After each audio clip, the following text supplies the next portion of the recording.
Hello and welcome back to Looking Forward, a weekly podcast of debate and discussion about politics and ideas. This is number 2 in our summer series of books for you to read and to gift to other people at Christmas time. Joining me in the studio, as always, is my co-host from RMIT University, Dr. Chris Berg. Good morning again, Scott. Another great episode coming up today. Another great episode and another wonderful collection of books and speakers. Yes, and we've had a week to read all the others. And fascinating, all 6 of them. Yep. So this week we have some great books. We have The Madness of Crowds by Douglas Murray, which Renee Gorman will be talking to us about. Zach Gorman will be talking about a book on the American, what's called the counter-revolution in favour of liberty. Gideon Rozner will be talking about a novel from the great Rowan. Dan Wilde will be talking about The Rise of Victimhood Culture, a book by sociologist Bradley Campbell and Jason Manning. And then we get to talk about our books as well, Chris. Finally. Your book is called Rebooting AI, Building Intelligence We Can Trust, and my book is called Escape from Rome, The Failure of Empire and the Road to Prosperity. How's that for teamwork? Wow. Don't forget that this podcast is brought to you by the Institute of Public Affairs. If you'd like to learn more about how to join or donate or to access our terrific research, go to ipa.org.au. But otherwise, we'll be back in a moment with the Gormans and to talk about some books. There's a couple of terrific books coming up in the next discussion and some terrific presenters to walk us through them. And segment is not a Gorman Gast, it's a Gorman Fest. I have on my right Dr. Zach Gorman. Hello. And on my left, Renee Gorman. Thanks for having me. I just want us to roll back there. Gorman Gast, not a Gorman Fest. It's a series of fantasy novels. Okay, all right. Yeah, set in a mythical universe full of Gormans. Sure, I think, all right. Where everyone's called You've Gorman. clearly been preparing that for a couple of weeks now. So No, just made it up on the spot. couldn't tell. Other books that I haven't read. Zachary Gorman, Research Fellow at the Institute of Public Affairs, and Renee Gorman, who is the National Manager of our Generation Liberty Program and made many wonderful contributions to our podcast this year. So it's great to have you talking on our summer special about books that our listeners should read over the long, hot break to come.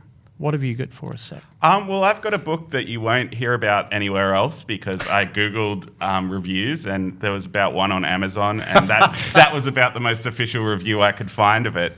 And that largely seems to be because this is Ivan Jankovic's first book. It is the product of his PhD thesis. He has some connections to the Mises Institute in America where he's done at least one article for them, but otherwise he's a very new author and he's bringing real fresh eyes to an old topic, which is the American Revolution, which he dubs the American counter-revolution in favor of liberty, which is the title of the book. So it's a pretty old idea that the American Revolution was a conservative revolution. Edmund Burke defended it on those grounds that what the Americans were claiming was actually British liberties, that the right to not be taxed without representation, they thought at the time to be based in Magna Carta, even though arguably it's not. But Jankovic's argument goes a lot deeper than that. He sort of views America as a time capsule of this medieval world where the nation state as we know it, this idea of a all-powerful body with a monopolization on the legitimate use of force didn't exist. And you just had a series of local communities, some towns in America didn't even have any connection to their colonial governments. They were purely independent polities. And what happened was with the Glorious Revolution and the triumph of parliamentary sovereignty, you had the triumph of this centralizing nation state that had not previously existed. And it took about 100 years, but eventually the clawing hands of that centralizing nation state looked over the Atlantic Ocean to its empire and tried to centralize and claim the right to tax and regulate in a manner that had not previously done so. Yeah, so I hadn't heard of it either, so thank you, Zach. But so it's this idea that so the original settlements in the 13 colonies were basically like 1600s, 1700s, and so they'd been separated from Europe at precisely that moment that these great state formations were happening, and certainly the British state went from being relatively dispersed to something much stronger and more centralised, and the Stuarts. Is that sort of the idea that they'd been sent across the Atlantic at a time before the state had really taken on that form for the English, and then when that state power came along and tried to impose itself in North America, that's when the reaction started? Yeah, certainly. So we're talking about a sort of time period around the time of the Treaty of Westphalia and all these real big stepping stones as far as the development of the nation state. And it's a combination of that time capsule effect and also the sort of frontier idea of these people just going out and creating a spontaneous order, creating these new communities that had not previously existed, and creating really successful communities. And that's sort of the other angle of the book, is the extent to which what we value, and certainly what the American author values about America, predated the state. That that a lot of what is associated with the development of capitalism, as far as the modernizing trends of the nation state and Walpole and the establishment of state banks and printed currency and all these sorts of things, that actually came after the real bedrock of capitalism, which had been more spontaneous, which had been more about this loosening of feudal ties and loosening of the previous restrictions of what people could do before the state came along and sort of imposed new restrictions on people. As the author sort of says, a parasite can't grow on a dead host. So we have this pretty libertarian. What a view scholarly. there. Yeah, so we have this historical phenomenon where you have the growth of the nation state that seems to be simultaneous with the growth of capitalism, but it's basically that his argument is that capitalist wealth is creating opportunities to create a nation state that didn't exist in a feudal time period, where you had to rely on sort of local barons and these sorts of things in order to impose taxation on them. There's a debate I don't think is had enough about American history, which seems to feed into this, and I look forward to reading the book. And that's about the relationship between the Articles of Confederation and what was ultimately the federal government. So in the wake of the Declaration of Independence, they established what is effectively a loose confederation of the 13 colonies into the Articles of Confederation from 1781. That was ultimately replaced by what we now know as the American Constitution, because a lot of people were complaining, a lot of the founders and a lot of the sort of people that we think about as the great founders of liberty, they didn't believe the federal government was powerful enough. Does he go into the Articles of Confederation debate? I think it's an unheralded libertarian revolutionary aspect that somehow, because of the way Americans think about their national history, has been sort of swept away. That's sort of his argument, and he's very much writing to an American audience that's used to a traditional narrative of how the American Revolution happened. And the traditional narrative is that they set up the Articles of Confederation, which was this very loose tie between each of the colonies, and that ultimately didn't work. And that in 1787, you had to create a centralized federal government in order to pay back the debt that you had accrued from the Revolutionary War and several other things. But he actually points out that the people who set up the Constitution in 1787 had been saying the same thing in 1776. They'd been in the room and arguing against the Articles of Confederation and for a more centralized system. And they had lost that debate at that particular point in time, and they won it in 1787. So it's not that there was this change of mind, it was just a change of who was in control. Yeah, no, it is interesting. And I think it was, Chris is right, it's understudied. It reminded me of this whole period because the American conservative right talks about the founding, and so it's a real elision between the Declaration of Independence and the founding of the modern Constitution. Those 11 years or whatever it is, they're not quite airbrushed out, but it's when they talk about the founding, you're really mushing together the Declaration of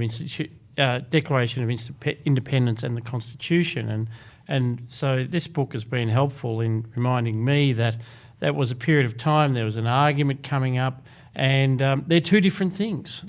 And they're two different things, and one is clearly superior from a liberty perspective, at least in my view, because one of them creates a massive, or not initially massive, but creates the structure for a massive federal government, for an all-powerful presidential system, for a all-powerful presidential system that is so significant, that is so powerful that they actually have debates about whether to describe George Washington as His Majesty or something like that. That's a genuine debate that they have, and thank goodness they didn't. But you can see so many of the problems that we have with the American presidential executive power system in those founding debates. And it's fascinating to imagine what would have happened had the other guys won, if you will. So had the Articles of Confederation been recognised as the pro-liberty constitution that it was. And there's a couple of elements to this. First of all, that the argument of the book is that basically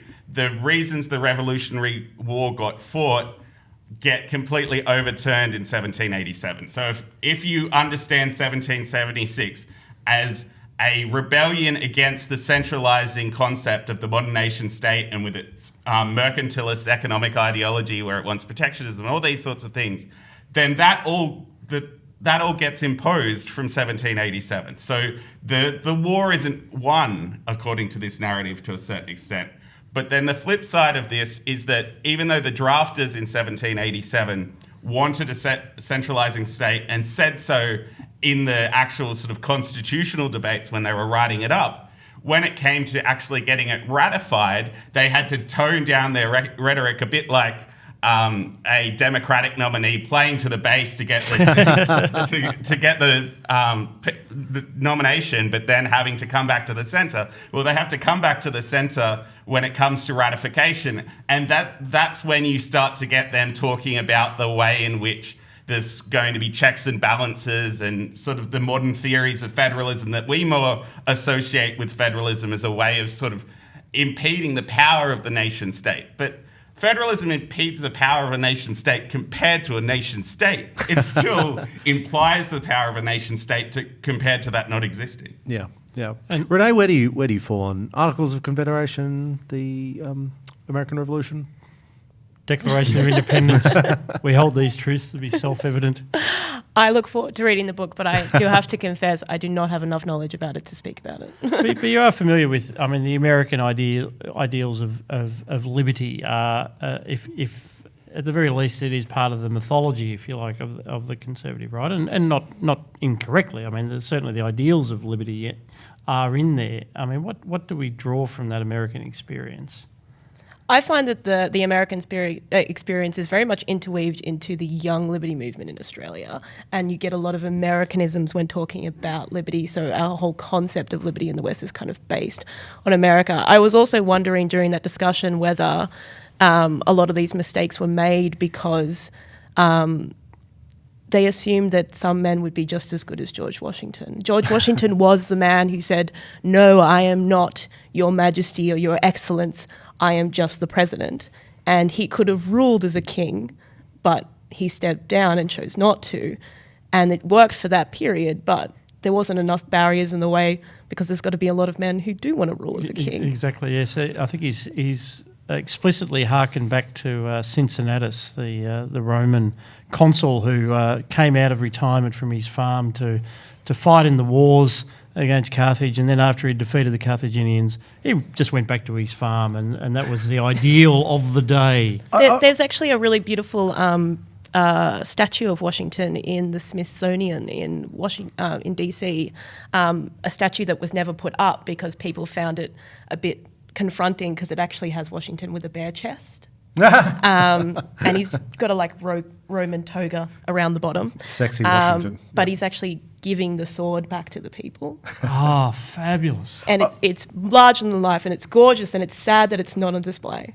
I want to pick up something, and we've described it as a mistake, which is a really interesting way to think about constitutional history as a series of errors. And not that the American Constitution is fundamentally mistaken, but one of the things that I've been most influenced by is an argument made by a public choice economist, actually, William Riker, who pointed out that the Americans, when they were conceiving of the role of the federal government, and when the American founders, the ones we think about as the winners in this story, and when they were thinking about the weaknesses of the Articles of Confederation, were looking at previous federations and making interpretations about why they thought they did or didn't work. And the one they were looking at was the Dutch Republic, itself a quote federal system, but not with a strong federal government, just a agreement and effectively a series of contracts about when will we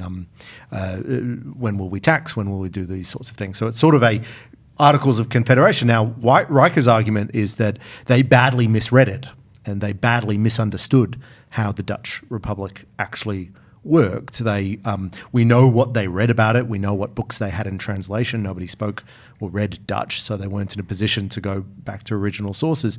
And they got some really fundamental things wrong. And then they translated that mistake about how the Dutch system worked into a critique of the Articles of Confederation, which then led many of them to believe we need a strong federal government. I think that's a fascinating story by itself, but it's even more interesting if you also think about the Australian Constitution, because the Australian Constitution is a interpretation of the American Constitution as well, not that it's a Westminster system. Error piled upon error. Error piled upon error. Australia has a Westminster system, but it also has states, and it also has to have a, quote, states house. So it tried to transpose what it thought the American system looked like onto the Australian states, the colonies getting together, and doing so made a series of errors that has left us where we are. Well, even when you talk about sort of the problems with the High Court and the problems with interpreting documents and all these sorts of things, even in the immediate aftermath of 1787, Jefferson is making these arguments that it's not actually the Supreme Court who should be interpreting the Constitution, that the Supreme Court was meant to interpret the sort of Constitution and the workings of the federal government internally, but as far as anything to do with the relationship between the federal government and the states, that each of the states should have a right of veto to anything that was going on that interfered with them because they were original parties to the agreement. And according to contract law, it's the parties to the agreement that get to sort of define how they understand the agreement. So in that story, the Supreme Court is playing more of a sort of Solicitor General role type as an internal consultancy body. Yeah, and Jefferson was obviously in France, I'm pretty sure, at the time of 1787. So he's not. That's probably one of the tragedies of 1787 is that there are certain really great thinkers that aren't around for the writing of the Constitution that were there for the Declaration of Independence.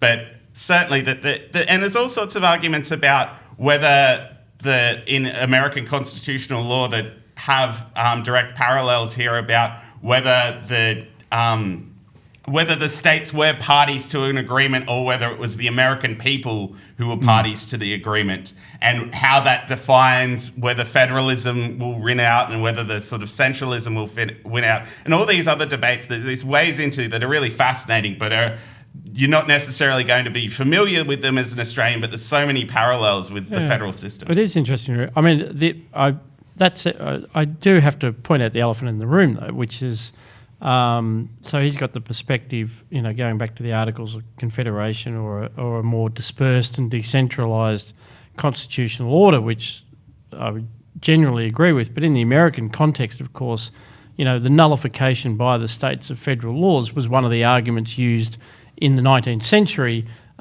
in the South. So this is inextricably tied up in the American historical consciousness with how these debates played out, afterwards. And states' rights was too often a state's right to enforce slavery. Well, that's the problem, and that's sort of the victory that the centralisers have had, is they've been able to tar every states' righter with a Confederate brush. We don't have that tradition in Australia, so we can preach the same things without those sort of negative connotations, and we're a lot freer from our historical perspective, to look at the real benefits of that decentralisation without necessarily looking at 1860 and all the rest of it. But there was, even in that interpretation, there's a lot of hypocrisy. At the same time that Lincoln was fighting a war against secession, he allowed West Virginia to secede from Virginia. So it wasn't necessarily a war fought on constitutional principles. No, he was fighting for the Union. So West Virginia was part of the Union. So I don't accept that one either. Sorry. Thanks, Scott. Very good. We'll end on that discordant note, and we shall. We have no intention of following up that argument. No, continued. Indeed, the Continental Congress. I always thought it was a bit sad. I read somewhere that in their final session, they adjourned sine die, for another day. For another day. Yeah, we've been waiting 200 and something years for that reconvening of the Continental Congress. But Renee, you have something much more modern for us. In fact, a very modern book about the insanity of the times. Yeah, so you may know that I actually have a passion for horror, and I've had a passion for things that scare the living hell out of you for most of my life. I have many stories of getting in lots of trouble at camp by reading ghost stories to other 8-year-old girls who weren't quite ready for them. But probably the scariest book that I have read this year, or maybe in the last decade, has got to be Douglas Murray's The Madness of Crowds. Just because it articulates the problem of the culture wars we are in, the identity politics games that we are playing, and how inherently dangerous they are.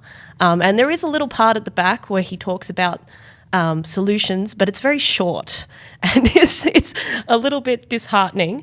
But I think the main point of this, and Douglas Murray has a real knack for doing this, is articulating things that everyone is thinking deep down, but because of cultural norms or this cultural problems that we are in, no one's actually saying. And he manages to articulate them so perfectly and in a way that will, I hope, begin a discussion. So this is on the way to being a bestseller, just like The Strange Death of Europe before it. It's called The Madness of Crowds, Gender, Race and Identity, but I have a feeling they changed the undertitle to make it a little bit less controversial on the front, because the chapters are actually split into gay, women, race and trans, which are all talking about trigger words.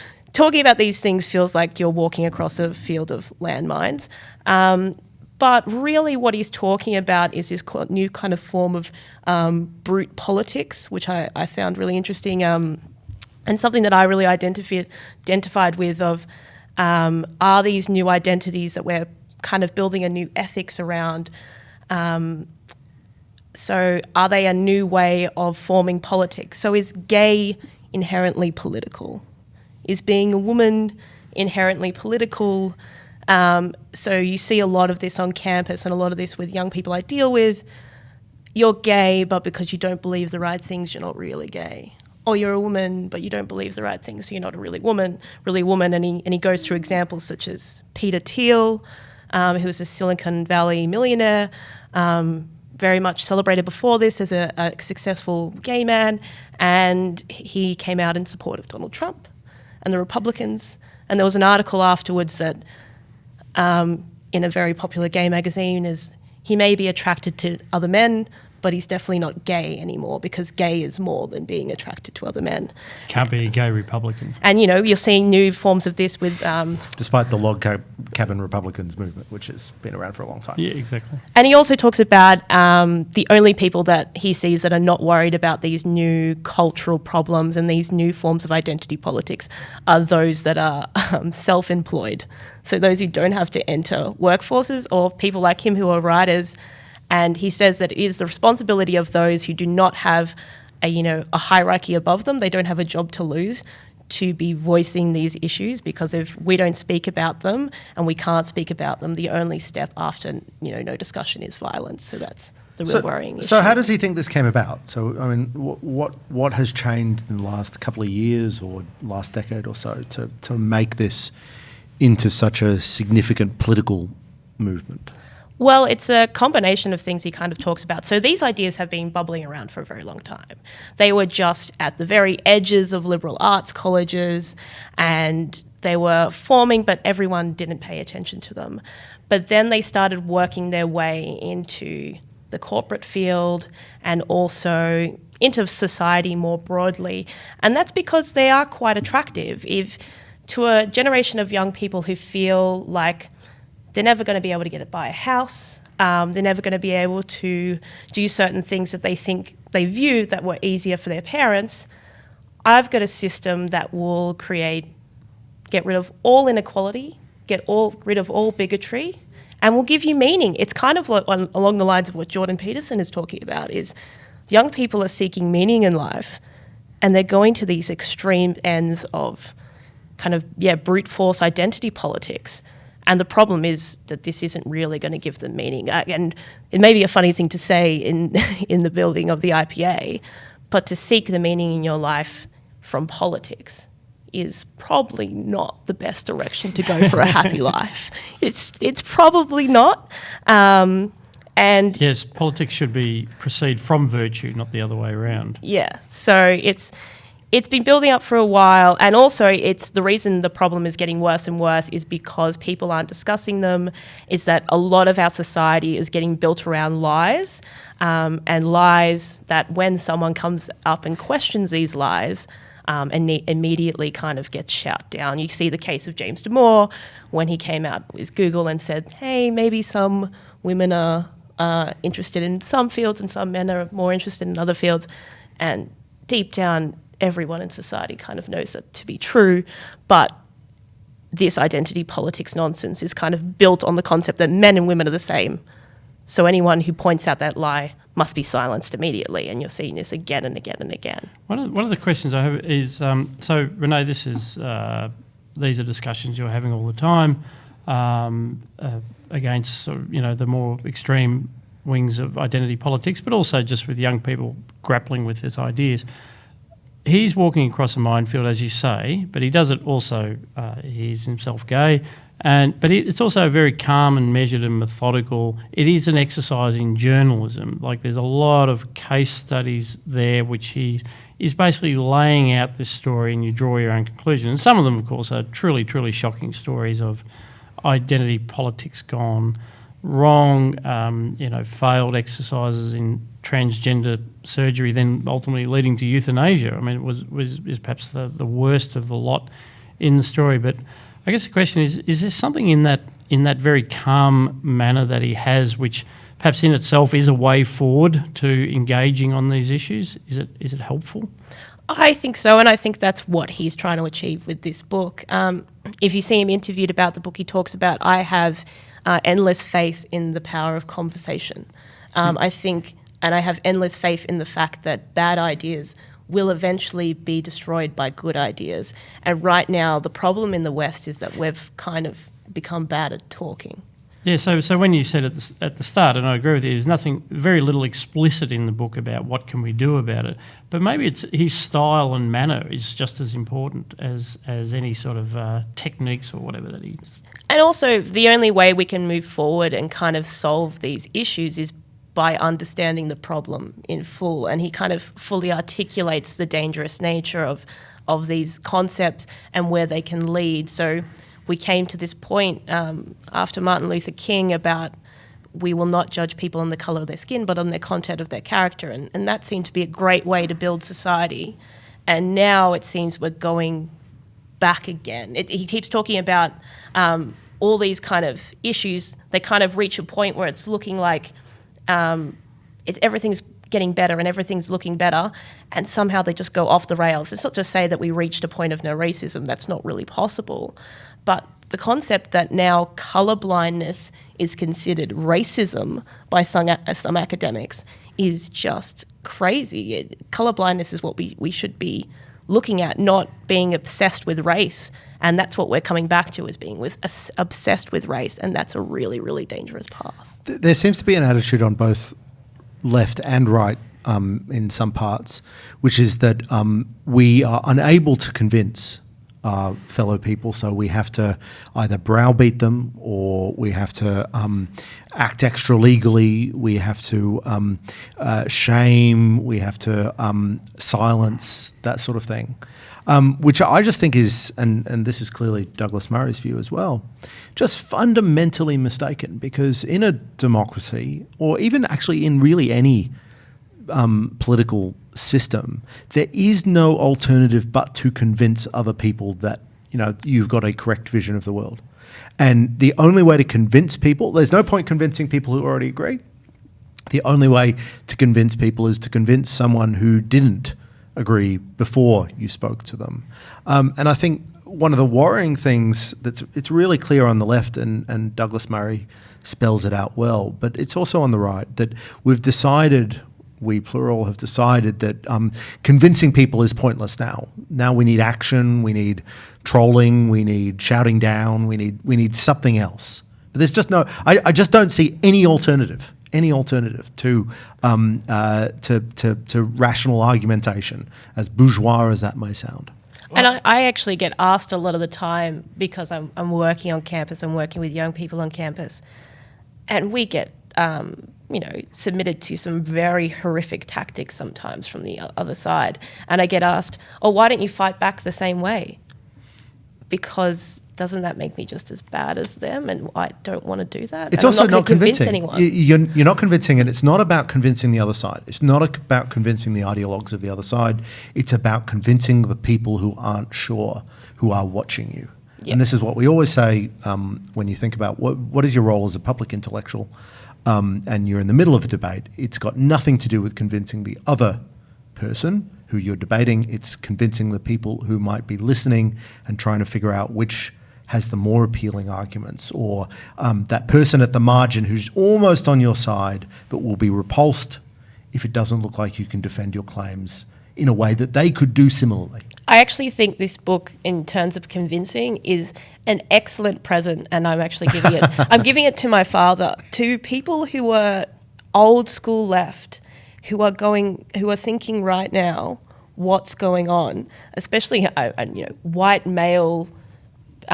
People who grew up in the 70s and 60s have always had very progressive views, finding themselves as being called oppressors when they've never really done anything like that. Or just this old school version of left-wing politics that did believe that it's content of character and that we should judge people as individuals. And they're going, what's going wrong with the left right now? Yeah, this is what's going with the left wrong with the left right now. To clarify, does your father know that he's getting that for Christmas? He does now. You've just announced. I don't think, cool. I love the podcast, but I don't think that my left-wing father listens to the IPA podcast. He'll find it under his tree. I feel like we're very... No, this is about recommending summer reading, so that's a terrific recommendation there, Douglas Murray's The Madness of Crowds. Another great segment. Thank you, Zach Gorman. Thanks. Thank you, Renee Gorman. Thank you. And there's two more terrific books to be discussed right now, and we have two wonderful people to tell us all about them. On my right, I have Gideon Rozner, our Director of Policy. G'day, Scott. And on my left, Dan Wild, Director of Research. G'day. First time I've ever been on your left, I reckon. But the first I've been on anybody's first left. First and only. No, great to have you two back in the studio. Gideon got here first, so he got that seat. Dan's a bit upset, as you can tell. I like this seat. This is where I usually sit on this podcast. I'm sort of perched here. Have we had you two together? I don't think so, sure. no. No, it's been a big year. So, it's taken our summer special to get us to this point. And what book do you have for us, Gideon? So, today I brought in Corkscrewed by Rowan Dean. Now, Rowan Dean, most of our listeners would know, that is a giant of the Australian right, host of Outsiders, editor of The Spectator magazine, raconteur, all-round good bloke. Financial Review columnist as well. Yep. Correct.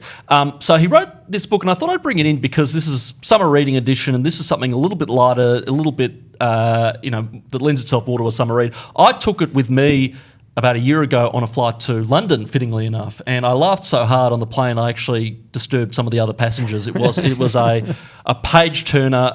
What it's about is it's about a semi-autobiographical book about Rowan Dean, or about an advertising executive and his creative partner. Sorry, a generic no one in particular. Ad executive, and his offsider, another ad exec in that creative team in the 1980s. And basically the novel consists of these two blokes doing a bit of work in the morning, finding a client who'd pay for a long lunch and going out and, having said lunch, and then hilarity ensues.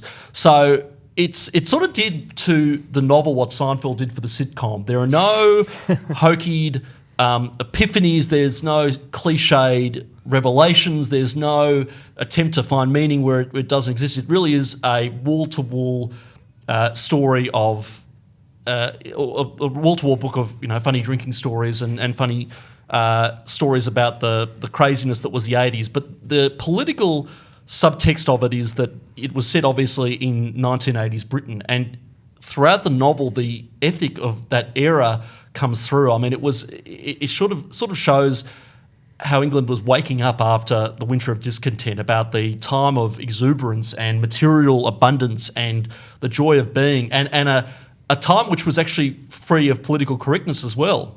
And it showed an advertising executive, an advertising agency is a great setting because it shows the intersection of capitalism and creativity that era ushered in. So not overtly political, but for those of us who are fans of Thatcher and that era, it makes for a very, very good read, as well as being very amusing and very well written.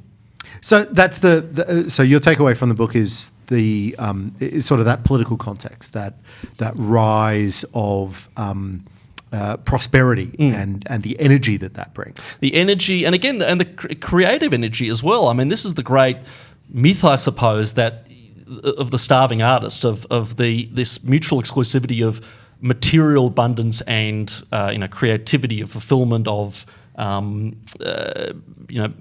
meaning, intellectual pursuits, and so on. It's all sort of the idea of the Maslow hierarchy of needs, and what that time of material comfort in Thatcher's Britain wrought was, a time of great energy and fun as well. I mean, this is the thing about it's refreshing to read at the tail end of what I think will be remembered as a terrible decade, the 2010s, because everything is so serious and joyless, and it comes with a health warning and everything else. This is a fictionalised or a fictitious version of Rowan Dean's sort of ethic, which is, this blend of hedonism and conservatism, which obviously appeals to me personally very much. Yeah, no, there's so much to reflect on in that Britain, and you're right, it had come off the 70s, which had been that dreadful decade, and so much of the resentment against Thatcher and that sort of capitalistic exuberance that you're describing. It's like, look at the equality. Look at the inequality. Look at these yuppies with their expensive suits, getting hammered at lunchtime and all.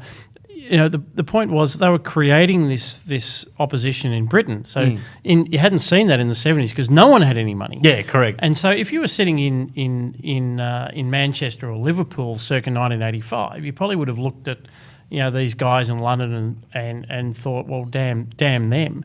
But the point was, this was just the first stirrings of something that then spread and created a period of growth that led right up until the global financial crisis. But the characters in here aren't privileged. They're not part of any sort of establishment or hierarchy and everything else. I mean, they were just two people who made money and lived well on their creative wits and on their talents. I mean, isn't that not the kind of society that everybody can get on board with? It dispels this myth of Thatcher England being this Dickensian, scary corporatist place. It was actually a pretty good place to live for everybody, as far as I'm aware. Rowan is the editor of the Spectator Australia and host of Outsiders. Do you see much of, he's got a fairly, I guess, unique brand and style. Yeah, he's also a regular. That's right, and he's also on Bolt Report every Wednesday. He has his Culture Wars segment. Yep.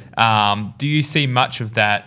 His persona today, as it is, does it have its traces in that book? Can you sort of trace it through a little bit and see where he's come to today? Well, obviously Rowan's a great humorist, and you can see that in his monologues for Outsiders and for his Spin Review columns and everything else. And as I said, the book was very, very funny, and showcased his ability to, tell a story and tell a funny story and everything else. But beyond that, it was, and one of the few political elements of the book that was expressed was Rowan's, or the main character's run-ins with the No connection to Rowan at This is all, a work of fiction, I'm sure, for legal purposes and nothing else. But the run-ins with the government censors, and there was one memorable one, and again, listening to him talking about those government censors, what they did to his ads, was a bit like listening to Rowan on the Culture War segment talking about big government and the woke elite telling us what we can and can't put in television programs and everything else. And there's one government agency with the acronym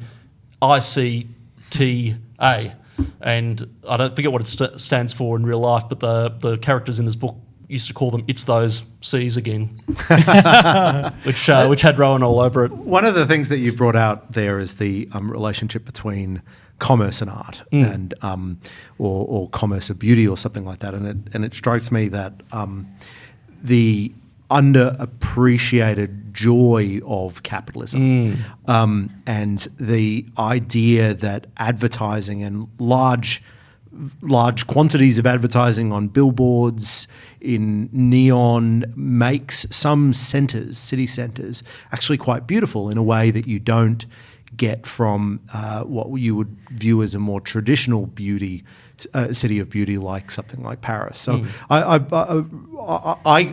find a strong appeal to that corporate advertising and the aesthetic value that it has. You think about how amazing Tokyo is. Not a usually Times Square. Not describe well. Shibuya. Times Square is disgusting for other reasons. Never go to Times Square. Piccadilly Circus. Piccadilly Circus is a much better example. But just thinking of the center of Tokyo, and there's a fundamental beauty to it that is deeply underappreciated, because so many of the people in our culture who talk about beauty are of a non-capitalist bent. Or Hong Kong is another example. Hong Now, Kong that's is the a great ultimate example. example, That is one of the most free, or the most free marketplace on the face of planet Earth. But it's this debate, this myth that art has to be fringe or at least not commercially successful to be art. But that is the opposite of what art should be. It should be accessible. It should be, new art forms are driven by the demand of not the money elites who live off everybody else's money down in Ultimo, but real artists trying to at least achieve some sort of critical mass of... It should speak to someone. Yeah. And the way that we figure out whether art speaks to someone is ask, do people want to go and see it? Correct. Do they want to pay for it? Do they want to enjoy it? Not does a bureaucracy value it for whatever Correct. reason. The other theme, though, that you brought up, and this is the really interesting, the conservatism and hedonism, which is a really interesting combination. Dan, what's your, how do you view the relationship between conservatism and hedonism? Look, I'll set it up, you knock it down. Is it okay to knock off at lunchtime Is it and okay? go to the pub? No, Well, but there absolutely is a- not. I've never done that, and I would never do that. No, so, of course you wouldn't. For the avoidance No. of doubt, no. No, but it's an interesting tension. It is. It's not immediately apparent to me what the connection is between the two. They're usually probably juxtaposed against one another. But it does get to, I think, a broader, interesting point, which is what is sort of the basis of conservatism. And you've got 12 rules for life there, which would probably tend to try and steer people away from the latter and toward the former. But what was it that you had in mind? Was the sort of the connection? Oh, nothing really in terms of a connection. Save Just that two things you like. Two things I like, joy. correct. It's joy that this It's a these are a few of my favourite things moment. But no, I think. But and work can be a joy. It goes to something. Well, work can be a joy. Yeah, and that creative fulfilment can be a joy. Making money can be a joy. But also, it's something I talk about with Bushy quite a bit, which is Bushy reckons he wants to write a book one day on the case for the old vices, of the vices that have survived the test of time. Drunkenism. Well, drinking, for example, as opposed to some of the other mind-altering substances you see these days. I mean, there's something in that. I mean, this was I don't want to give the book away too much, but there wasn't anything worse than a bottle of white wine or two or three at lunch.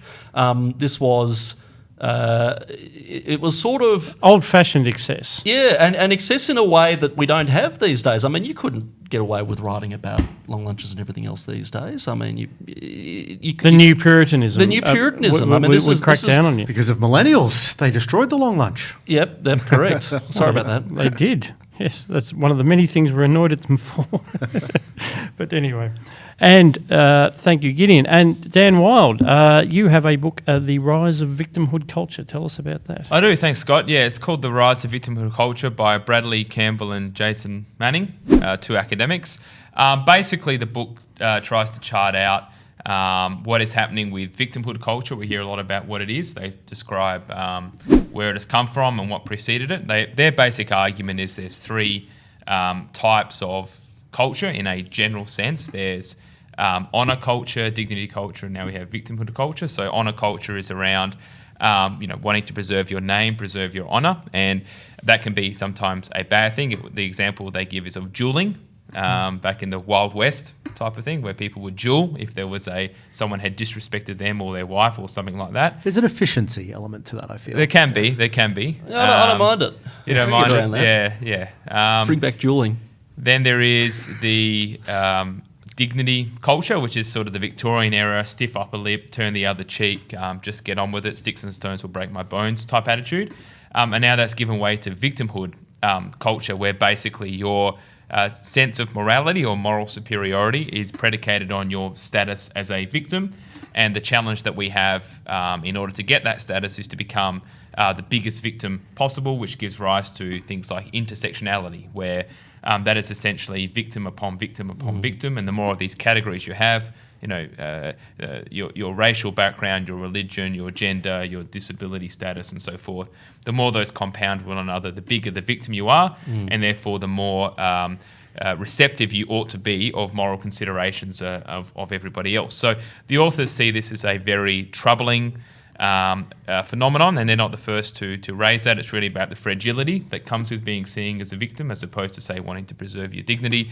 And they argue that a lot of the conflict that we have in our society is because of the juxtaposition of, say, victimhood culture against, say, those who believe in dignity culture, as an example. So that's a sort of a high-level overview of where the book comes from. It's an interesting take on dignity culture because and I haven't read the book, but my understanding was the difference between dignity and victimhood culture is seen on the anti-racist movements, for example, of the 60s and so on versus today. I mean, the civil rights movement was about liberating black people from the indignity of separate treatment and of segregation, and extending to them the dignity of equality, of being fully, having the same rights as everybody else. Whereas today that's morphed into a victimhood culture, something that is based on, as you said, competing narratives of victimhood and everything else. Did that shine through in the book, or is that a fair assessment? Yeah, it does to an extent. That's a very good comment, because I think to take that a little bit further, what I'd say is where you could argue dignity culture is unifying, you'd argue that victimhood culture is a path to separatism, and we see that in Australia with calls for Indigenous-only body, which is in the Constitution, which is essentially predicated on victimhood. Rather than having the dignity of everyone being equal, it's the victimhood status of people being different based on their race. I think that's a pretty astute observation. There's another way to add to that a dignity culture is, you can have a dignity culture of all have equal dignity. It's very hard if you've got a status race of victimhood, because victimhood requires some people to be victims and others not to be, or others to be oppressors, or at least neutral. But so is it? Do you think it's self-defeating in that sense, that if you've got a status race towards the infinite intersectionalities? Well, if I could just add that when we made our video for Race Has No Place with Jacinta Price, that was just one of the points that she made. The voice to Parliament is a concession that Indigenous people will forever be separate and therefore forever be disadvantaged. That is the static victimhood mentality as opposed to the extending dignity. Anyway, sorry. Yeah, and that's right. And your comment about, what was it, infinite. So you've got infinite intersectionalities. That's right. And which rolls off the tongue. Infinite sectionalities is a good way. And I know I've said it in Jordan Peterson before, but he actually hit the nail on the head as well, which is the logical endpoint is you get to liberalism, which is actually the individual. So if you keep tranching it and tranching it, eventually you get to everybody has their own unique set of disadvantages or if you want to look at it that way, disadvantages or ways in which they could said to have been a victim. They had, bad parents. They were brought up in a bad neighbourhood. They were sick when they were. I mean, how many ways do you want to tranche this? So you end up getting to the fact that we all have our own individual circumstances, and that gets you back to the kind of dignity culture. That's the famous Ayn Rand line, which is that the smallest minority is the individual. Absolutely. But where this book is very good, and I was impressed with it too, and commissioned a review by the British author Tiffany Jenkins in the IPA review, is they're sociologists, and we've used the word status a couple of times, and this is what it really unlocked for me, is explaining why have we gone down this road and what is the purchase of victimhood culture. And part of it is a dignity culture, as we've been saying, is about equal rights. Now, humans are status-seeking individuals, are status-seeking. We live in stratified groups. Jordan Peterson, again, right back to lobsters and bonobos and whatever. So it's just part of our nature that we can't escape. And so the curious thing about victimhood culture is, if you didn't understand this, you might say, why would you identify yourself as a victim and put yourself at the bottom? You might be at the bottom formally by saying everyone's oppressing me, but what you're doing is you're raising your status. Yeah. You've changed the culture in which the most important person is the one who is most oppressed. So by putting up your hand and saying, I'm oppressed, and I'm oppressed more than you, you might also be in a minority in terms of skin colour, but I am also trans, or I am also something else. And that's what intersectionality is about. It's a battle for status credits, and that partly explains the viciousness of some of the politics that you see there. And we've also, in this series, summer reading series, talking about Douglas Murray and what's going on inside those intersectional communities. So I think having this sociological perspective in the book that you're recommending, Dan, is so good, because it is about status, and it actually brings out the worst in humans, because it's about not being satisfied with being equal. And it also, that's a very astute observation and very well put. And it also obliterates any possibility of empathy. I can't speak on behalf of you or for you if I'm not from the same group as you. And obviously that completely undermines the basis of a representative democracy, which is based on, geographical representation, and having a member of parliament that's there to represent that geographic base, regardless of what their individual differences would be, which is why it's such a threat. I just want to build on what you said, and also you helpfully posted this on our internal messaging board, which was a link to a conversation between John Anderson in his conversation series and Rabbi Jonathan Sachs. And he's, of course, a very prominent rabbi, writer, thinker, prolific writer. And one of the points that he made in that conversation, which I'd recommend everyone have a listen to, is he differentiated between shame culture and guilt culture. And he said shame culture is what you see in societies like Japan, where it's shame and honour, and guilt culture is sort of a Judeo-Christian conception. And so he was arguing basically in the West we've moved from a guilt to a shame culture. The problem with that is Sachs argues that in a guilt culture there's forgiveness. And so this is the difference between the sinner and the sinned. You can differentiate between someone and what they've said, and so therefore you can forgive them and they can be reintegrated into society, or they can be fully accepted for what they once were. Whereas in a shame society there's really no coming back. If you've transgressed some politically correct view and then you get shamed on social media, you lose your job, and many other bad things can happen to you. And we've seen many occasions people will apologise even. They go, sorry, I didn't mean that. I didn't know this was the wrong thing to say. Doesn't matter, right? No, and so this is the rules have changed. There's no redemption, and that's the key point that Sachs makes, which is a good addendum, I think, to this book. It does help you understand a lot of the things that are going on, doesn't it? It does, yeah, it does. One of the criticisms I have of the book is that it doesn't really give us a path forward. It's a very astute observation of what's happening, but I want to know what we can do about it. Apart from accelerate the infinite intersectionalities. Yes, but I wonder whether that's a great strategy in the medium term. That's right. I think I'd like to pick up something which has always fascinated me about the victimhood, but the combination of victimhood and the ways that particularly universities and educational institutions have tried to institute solutions to that also. So this is the trigger warning stuff, the safe spaces. Because I think once you identify someone as a victimhood, a victim of some trauma for being who they are, then we start, I mean, the way that many universities, particularly in the United States, have then approached it, well, then we've got to treat you like a trauma victim. We have to have these trigger warnings. We have to have these safe spaces. And it's incredibly counterproductive to do it that way, in part because it's just bad psychology. Protecting someone against triggers is not the uniform recommendation for all people who have suffered actual trauma, let alone identity trauma, or too many microaggressions over their lives. But it's also a rejection of the idea that you can grow. So something can happen to you and you can grow from it. This is sort of a reverse mirror image of your forgiveness point, that if you suffer something, you may have suffered because of, there were incidents where people were racist to you or sexist to you or what have you. A lot of psychologists talk about the fact that you need to be able to grow through that and become a better person for having dealt with challenges. And that's not ever to wish those challenges on anyone, but it's a way of thinking about the way we cope.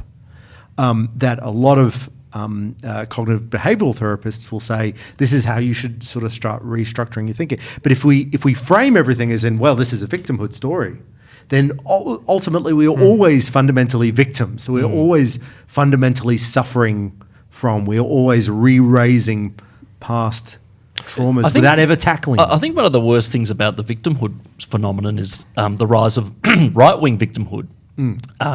Culture, and you see that in things like, for example, the men's rights movement, and you see it in memes like, well, you think men have it easy? Well, did you know the majority of suicide cases are men? Do you know the majority of people dying of war are men? All valid points, but I don't think it's particularly productive for the right to be trying to out victimhood the left. I mean, they're masters at it, and at the end of the day, all you get is both sides of the debate or the whole ideological spectrum engaging in the same pointless contest. But narratives of suffering have become a really powerful part of just day-to-day politics now on both left and right. I mean, I think I agree with you. This is a random example, but when Julia Gillard was casting about for something, she had nothing to lean on, and she decided it was the fact that her ethnic background was Welsh, growing up in Adelaide. Oh, there's a lot of anti-Welsh racism. Yeah, that's right. The Welsh have had a terrible time in Australia. Yeah, ever since the 13th century. I mean, what, really? And sort of, it's almost to her credit, I think she was embarrassed to do it, but she had to construct this narrative. But is there a politics after this? So it just strikes me that both left and right, left say that we are suffering because of your speech. The right say we are being censored because of your preferences.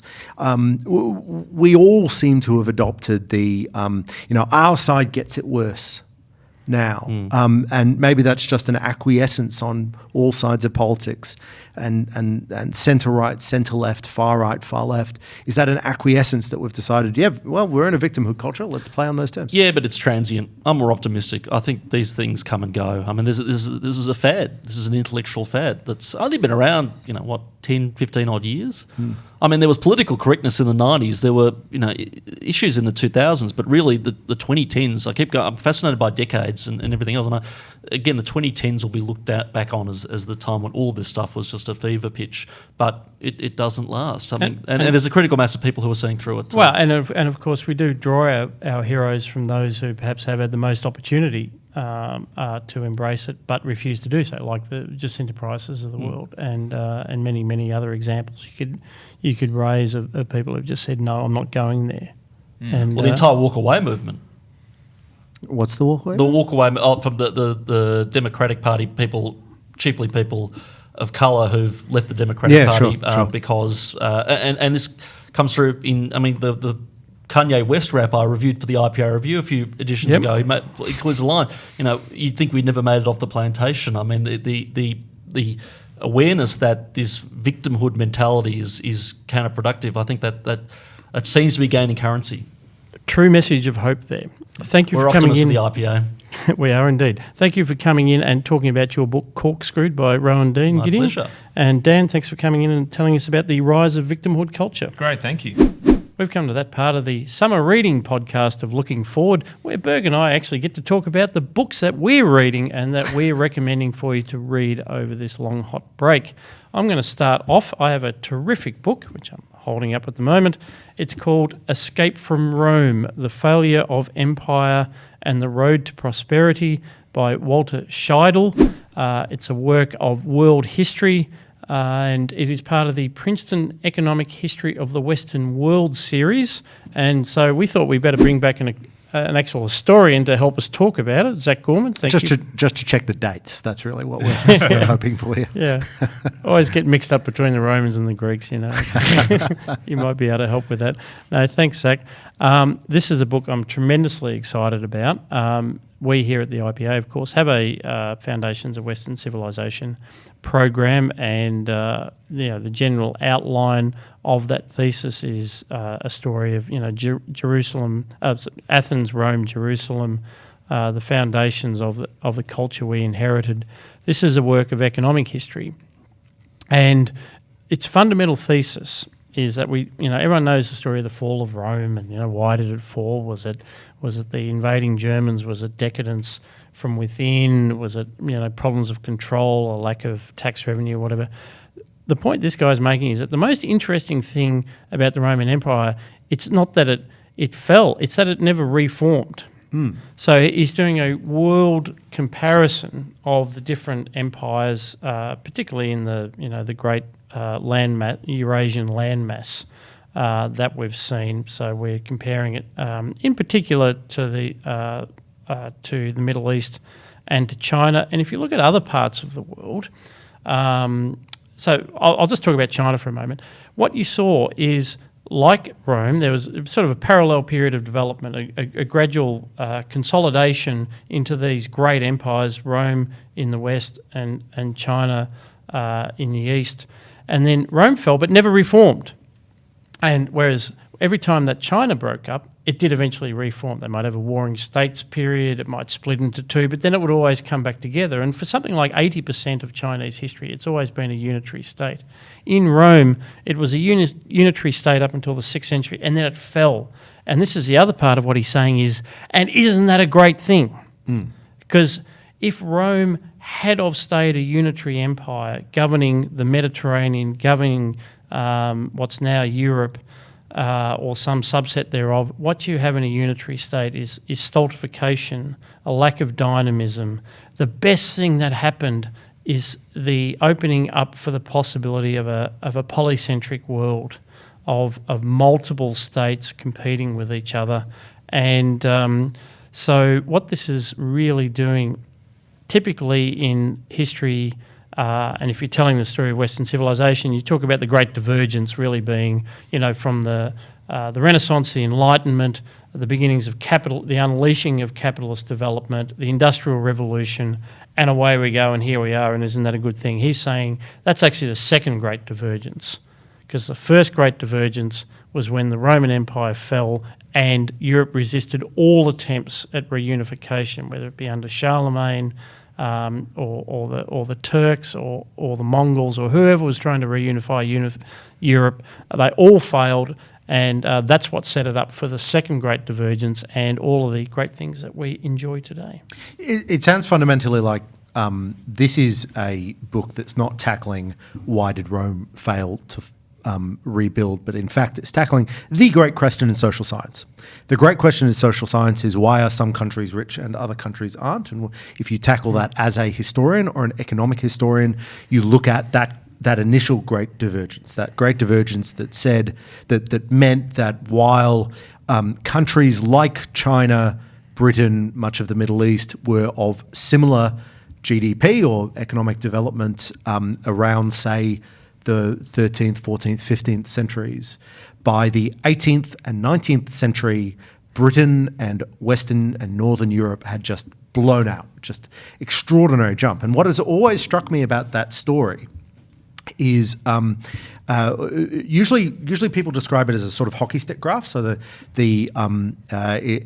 income is flat globally, everywhere, until, say, the 17th I mean, century. he covers some of that literature. I mean, the long-term global growth rate seemed to be about 1% of GDP forever, be it in China or Rome or wherever. Until suddenly it jumps. But what's interesting is that that's not quite the correct picture anymore, because there was actually a little bit of a spike around Rome as well. So there was no way that it got anywhere near what we sort of saw in the 18th, 19th centuries, but there was a spike in growth. So there's an argument, and I wonder whether he tackles this or can tackle this, that Rome was actually an incredibly prosperous place to be. And a surprisingly prosperous place if you are only expecting 1% growth or 0.1% growth. No, he wouldn't be part of that school of thought, because what he's saying is it's still this very flat level of growth. So Rome was probably late Roman Republic, early Roman Empire was probably a bit richer than China, but in a sense it's just because they started a little bit earlier. If you take that time factor out, and the sources of wealth in both cases were the basic things. It was about establishing peace over a geographic area. You built some roads. You set a decent system. Infrastructure spending. Yeah, a bit of infrastructure. The aqueducts. You do the aqueducts. You enable trade. You enable trade to take place without bandits stealing all your stuff. And as Josh Frydenberg thinks what the next budget's going to look like, just to...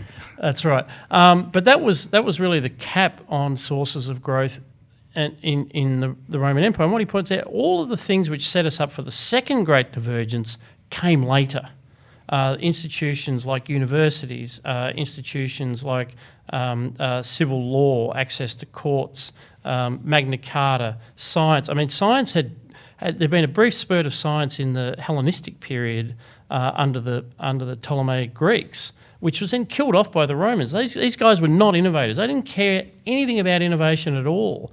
And again, it was only when you were able to enable a polycentric world that innovations started coming out in early modern Europe. Well, I'm obviously a bit of a preacher for decentralization, but I think the Roman Empire has its place in the sense of just that there weren't avenues for cross-pollination of ideas in the ancient world, in the way that sort of the technological revolution and even just having a common language across Europe with Latin and later French allowed for this cross-pollination of ideas and this greater evolution. So there's something to be said about spreading Western civilization in the first instance and then breaking it up into little pieces so we can all develop in our own ways and develop under new ideas. I was just reading James Bellick, and he was talking about this same thing, and he talked about that one of the main arguments for the differential between Europe and China that happened so late.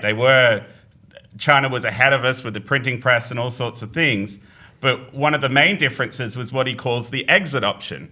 So in the early 15th century in China, you had the great age of exploration when they had these great ships of fleets going around Africa and going tremendous distances. And then the imperial government turned off that idea and the explorers had nowhere else to go. At the same time in Europe, you had Christopher Columbus come with his idea of going to hopefully India. Obviously it wasn't India, but he came up with the idea and he's tried to shop it to the Portuguese. And when the Portuguese didn't want it, that's when he went to the next, when he went to Spain and got the Spanish to back it. So there was this exit option. There was always another polity that you could experiment on. No, that's absolutely it. It's polycentrism, and the other thing he talks about, which is relevant, is that they, and it's a little bit of he says this could be a little bit of a just so story. What was good about it was polycentric, but there were some unifying things. So from Portugal to Spain, they were speaking, different languages, but different Romance languages. And most of the people at court, there would have been clerics at least who all spoke Latin. So there was this dispersed series of polities, but joined at least by an educated class who either spoke Latin or in later years, say, French, or nowadays English as a common language.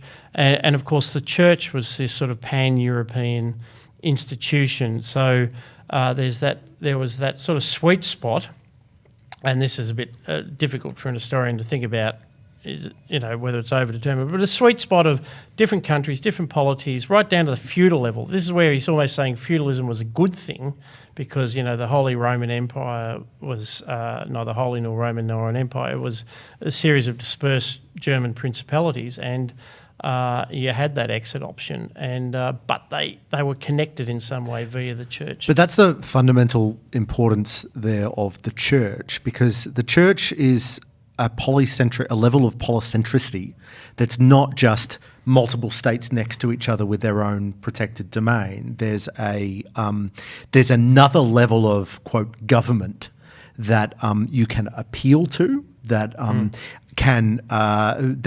whose responsibilities are not that neatly delineated, that eventually comes into real strain with the Reformation, but at the first instance, during the medieval period, you've got you can appeal to your king, or you can appeal to the Pope as well. So you've got multi levels of polycentricity, which makes it really, really hard to build up a new state, because of course the Pope doesn't want you to create large states that might compete, and that's a big part of the constitutional history of Europe. The tension between more powerful kings and emperors versus the Pope that they nominally share allegiance with. And then to your point, which is about the you need that shared language. Of course, that religious construct gave everybody not just a shared language in Latin, but a shared intellectual framework. So you can write your appeals to the state through a shared religious agreement that might have resonance in the Netherlands as much as it does in Italy, as much as it does in Sweden or England. Well, a good example of that cross-pollination of ideas is St. Anselm. He's a classical example of how people in the medieval world were able to go from polity to polity, and their ideas spread, but also it's a cross-pollination in the sense that they're shaped by the new experiences they're experiencing, as well as bringing their own ideas to new polities. So this was a monk who starts off in Italy, goes to the abbot of Bec in Normandy, which was one of the great centres of learning, and then becomes abbot of Bec himself, and then gets poached because of Normandy and its connection to England, gets poached to become Archbishop of Canterbury, and he sets up some of the foundational literature of ideas of individual freedom, and some modern authors even sort of dubbed him a proto-libertarian, and he's gone through basically all of Europe by the time he's finished his career to become so famous. Just a real career climber, that guy. Yeah, but a proto-libertarian. And I think that is the one disappointment of this book, Escape from Rome, because it is a work of economic history, and the chapter where he says, so this is the relationship between church and state. So the institutional stuff is very aligned with what you were talking about there. And then he says, he asks the question, so it's a series of sort of big questions, and like, is there anything in particular about Christianity that would make what happened in the two great divergences different to, say, what happened in China or the Middle East, in these areas which didn't develop them, which maintained autarky and the sort of the crushing weight of the centre. And he just says, well, no, not really. I mean, his counterfactual is the Orthodox churches, Byzantines, Greek Orthodox, Russian Orthodox. He said, well, they were Christian, but they were just under the thumb of the emperors, and they stagnated and didn't have innovation and progress. So it can't be anything in the actual substance of Christianity. And I've got this head full of Larry Siddentop's book, The Origins of Individualism, and I just can't wear that. That's what's most fascinating to me about studying these sorts of things. And in fact, so the editor of this series looking at it is Joel Mokyr. Joel Mokyr's most recent book is actually trying to tackle that specifically. His most recent book from 2016, A Culture of Growth, The Origins of the Modern Economy, trying to make that jump between their clearly cultures or countries or communities that have ideas that are more sympathetic to innovation, that are more sympathetic to institutional changes, pro-liberty institutional changes, and trying to tie the stuff that happens in the ideas realm to the stuff that happens in the material economy. I think that's the great challenge that we have. Deirdre McCluskey does it very well. Yes. John Mockyer does it very well. But it's the big game, because if we talk about China as an example of a country that chose to withdraw from the world, made a deliberate decision to do so. Britain, which is a country that made deliberate ideological decisions to engage in ideas. That's where we have to look. Well, I think coming back to Christianity, the thing with sort of Byzantium and the Eastern being different from the Western, we sort of know that with religion, that religion can be interpreted in a whole number of ways, and that it's not necessarily the central teachings, it's also about that interpretation. But that sort of is the brilliance of Christianity. So much of the best ideas from the Middle Ages came out of theological argument. So the point was that it wasn't self-evident what the text on the page meant, and you had to battle, but there was enough grains of truth in there. There's enough grains of, particularly the idea, and I always bring it back to John of Salisbury, this idea that the individual will be judged at the end of their life based on their actions. So it's the individual that's the center of society, and also that individual needs the freedom to make their own actions. Everything else comes out of that. I actually share that analysis, but I do worry that it's a bit of a just so story. That like, yes, well, we got rich in Europe, and Europe, they were Christian, so therefore it must have been the Christian ideas that made them rich. There's an element where I think it has to be demonstrated better. And sometimes when we discuss it, we don't do the hard yards to do that demonstration. I think Sit and Top does actually a lot of that in the invention of the individual. And look, this could be a whole podcast series in itself. In the IPA review, looking at how long we've been going, it is a podcast series by itself. Okay, I'll leave listeners with two links. One is to Zach's piece on John of Salisbury from an IPA review about 3 editions ago, and another in the current edition. The what are we in? Autumn. Spring edition by Paul Monk, which is about that explosion of science in the Hellenistic period, that spirit of inquiry, that brief flowering, sort of the 3rd and 2nd centuries BC, which wasn't seen again for 1,500 years. That was obviously in a time of pantheism. So maybe there's a counterfactual there that could be explained, but maybe we would be here for another couple of hours. Berg. Thanks for that introduction. Okay, speaking of exactly, we've been doing this for a while now, and we've given up on segues. Yep. You don't get one.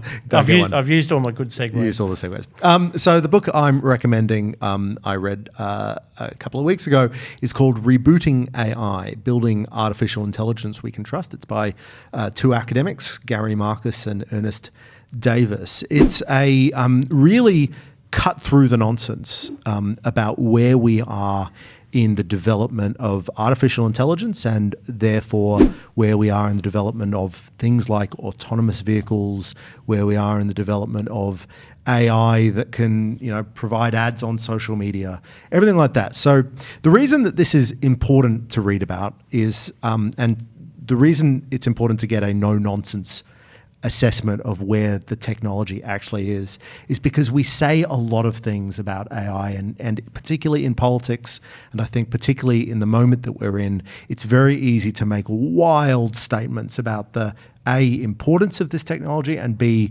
the challenges and threats that it might place. So there are 2 big ones that you hear a lot about. First of all is the AI, China, for instance, or totalitarian states in general are using AI to further repress their citizens, and there is a lot to that, and there are some serious issues that we need to talk about.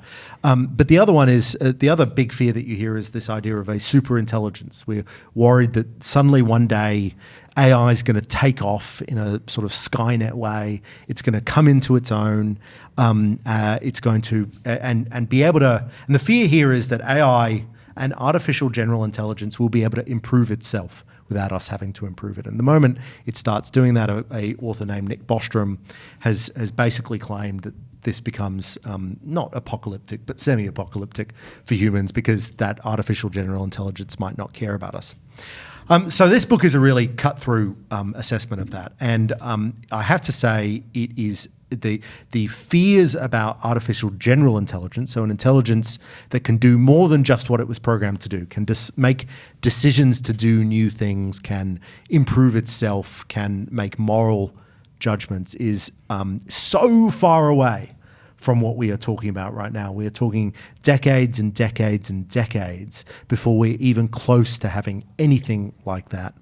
So they contrast two types of artificial intelligence. Isn't that, sorry to interrupt, isn't that a bit of a cheat in a sense of saying you might be worried about the potential, but I'm just going to tell you that that's not 20 years away, it's 100 years away, so you don't have to worry about it? No, it's not to say that you shouldn't have to, we need to be thinking about these sort of things. That's absolutely right. We need to think about what happens when we develop technologies that might be threatening in the same way that now I'm not convinced that it would be threatening, but in the same way we think about nuclear safety, we should be thinking about AI safety, all that sort of, it's important work. But it's also really important to understand where we are with this technology right now, because we're in a situation where we're getting increasing numbers of autonomous vehicles that are increasingly on roads, at least in the United States. We are dealing with AI when we do spend time on social media. We're dealing with AI when we shop we go to the store and everything like that. What AI is doing right now is what we call machine learning or deep learning.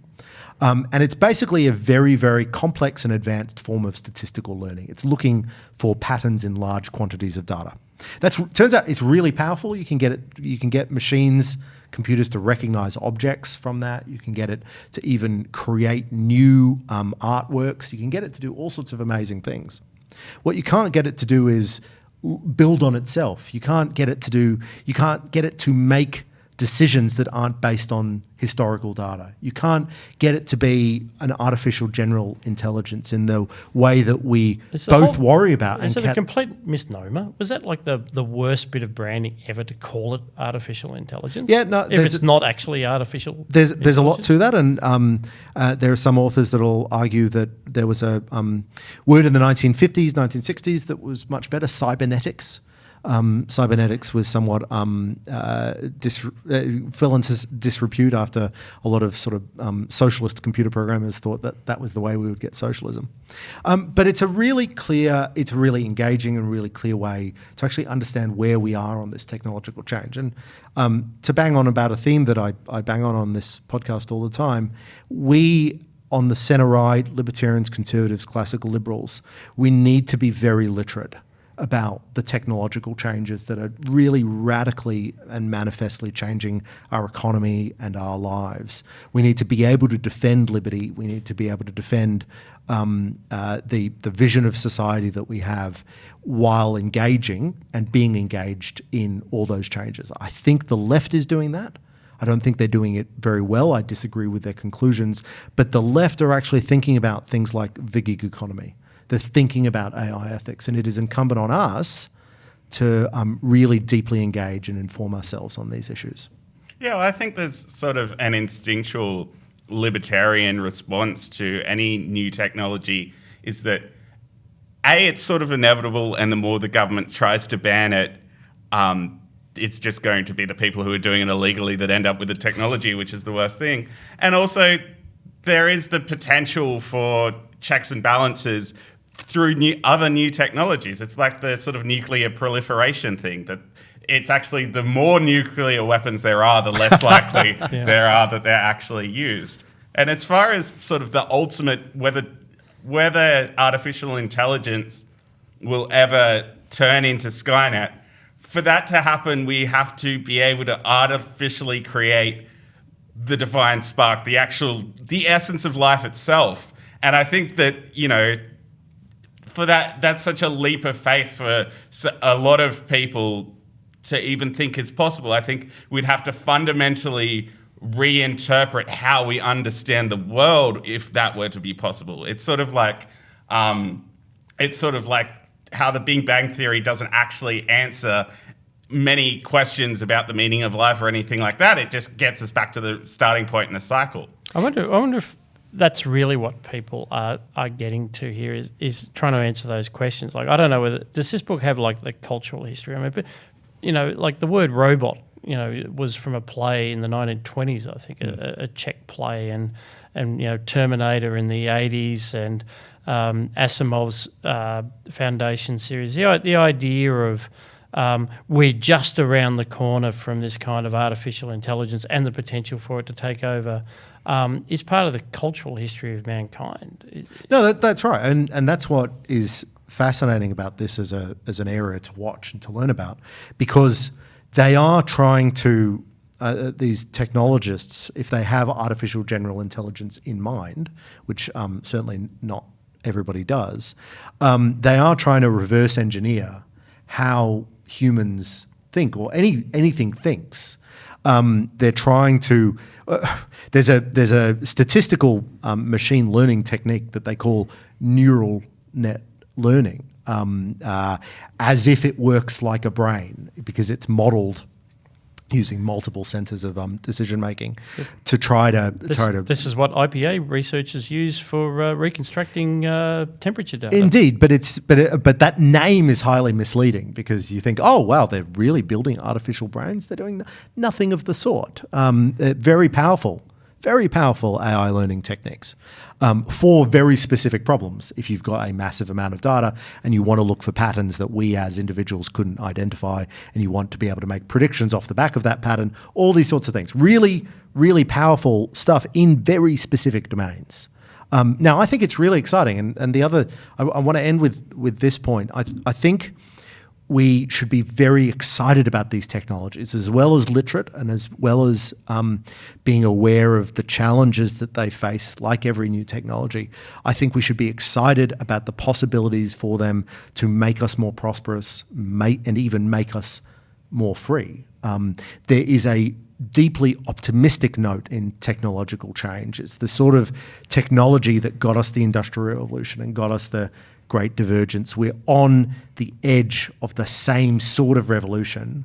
And 20 years from now, I think we're going to think of these few years as a real pivot moment. I always think of the Disneyland Carousel of Progress. Carousel of Where it Progress. has every 20 years from 1880 to like 1960, and Yeah. it moves across. And then it's like 1990 and they're the spaceships. Yeah, and all no, that sort of- the future is awesome.